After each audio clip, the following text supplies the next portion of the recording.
Welcome to another episode of Done is Better Than Perfect. I'm your host, John Grubbs. Welcome to the show.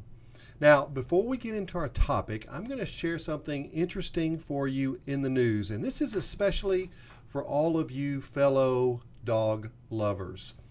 A Florida man's dog accidentally shifted his owner's car into reverse after the black Labrador was left inside, causing the car to slowly circle a cul-de-sac for about an hour.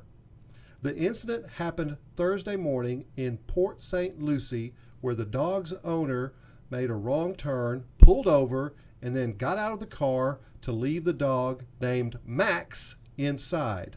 The city's police department said in a Facebook post on Friday. Max somehow hit the gear shift, putting the silver Mercury Sable in reverse. The owner tried to get back in the car but was locked out, police said. When officers arrived, the man gave police an extra key fob, but it didn't work because the battery was dead.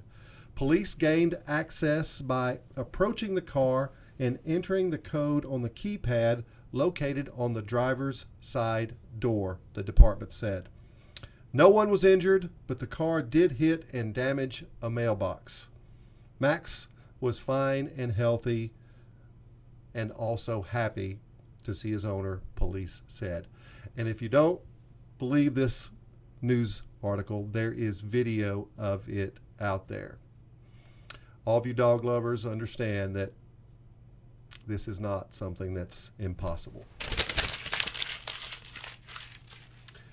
All right, for our topic, how to stop being afraid. How to stop being afraid as a leader as well. So we're going to look at it through two perspectives, through just being afraid and also being afraid as a leader. Now, this is the dirty little secret that most people don't admit. CEOs are afraid. Managers are afraid. Supervisors are afraid. We are all afraid at times. Now, sadly, fear controls most decisions in our life. Richard Thaler, a famous behavioral economist, won the Nobel Peace Prize in 2017 with his work on loss aversion. And loss aversion says we fear loss at a 2-to-1 ratio over gains. So what does that mean? If given a choice, the fear of loss will guide more decisions than potential gain. Wow! Imagine thousands of CEOs are all avoiding losses rather than taking calculated risks. So let's explore why. We will always have fears, folks. They protect us. And if we can acknowledge the fear and not be driven by it, something magic happens. And imagine yourself as a boat. You are this mighty ship that's built for the open ocean. Yet you never leave the safety of the harbor. What have you missed in life? Here you are, you're this beautiful cabin cruiser that's built for the mighty seas, and because you're afraid of what might happen at sea, you remain moored to the shore. Notice your fears. Everything starts with awareness. Think about all the fears that are stopping you. Make a list. Admit that you're afraid. This is powerful self-talk. Ask yourself, why am I so afraid? And try to imagine the worst thing that could happen. It is usually not near as bad as the powerful negativity that can be created in our own brain. Now imagine the best thing that could happen. Here's an example. You need to quit a terrible job. The worst thing is, yes, you may run out of money. But the best thing is you may find a better job. You may get out of a terrible situation that is making you miserable. So many people know what they're afraid of but won't admit it, especially to themselves. This resistance will only give fear more power in our lives. Denial means you're running instead of facing. Only when you can admit that you are afraid can you start dissolving your fears. So here's the thing I want you to do. Decide to embrace fear. Look for the cause of the fear. Where's it coming from? Look for roots of the fear in your past, and then make a choice to not be afraid anymore. At some point, you have to decide to enter the arena. Now, how do you do that? I mean, okay, John, it makes sense, but how do I do that if I'm afraid? Well, take small steps first. Let's go back to the bad job situation. Maybe the first step is to write a new resume. It's a tiny step towards your fear. Step 2 is to talk to a placement agency. You're not quitting, you're just talking to a placement agency.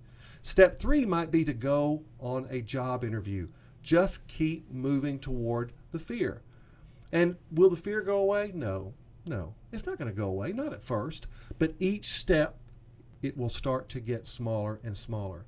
This can change your life. What's the fastest way to change your life? Not allowing yourself to be driven by fears, not being afraid of change. When you're no longer afraid, you become completely free. And think about this from a leader's perspective.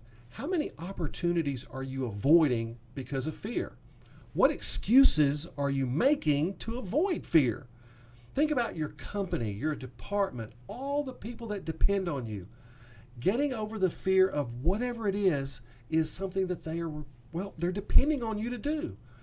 The magic in life happens when we step out of our comfort zone. Comfort zones are the creation of our fears.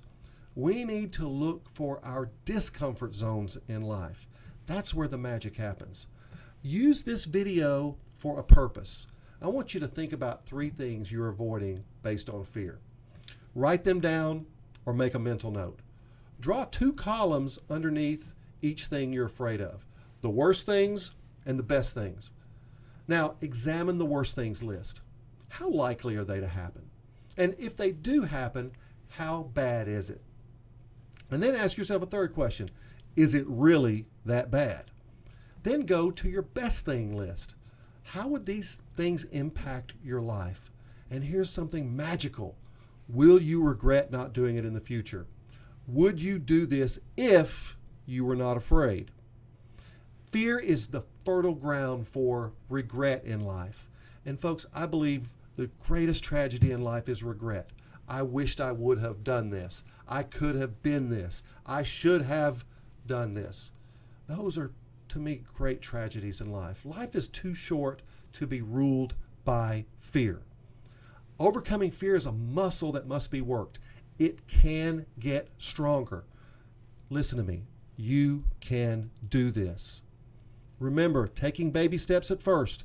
Each step will get larger and the fear will subside. When I'm coaching CEOs, I take them through the exact same process. Whether they're selling a business or buying a business, or here's a common one, firing a long-term problem employee. We all have fear. Here's the definition of brave. Being afraid, but doing it anyway. Being afraid, but doing it anyway. I want you to be brave. If you like this video, subscribe and share this on all your social media platforms. Slam the bell for new shows. Together, we can make the world braver, one show at a time. Always remember that done is better than perfect. I'll see you next time.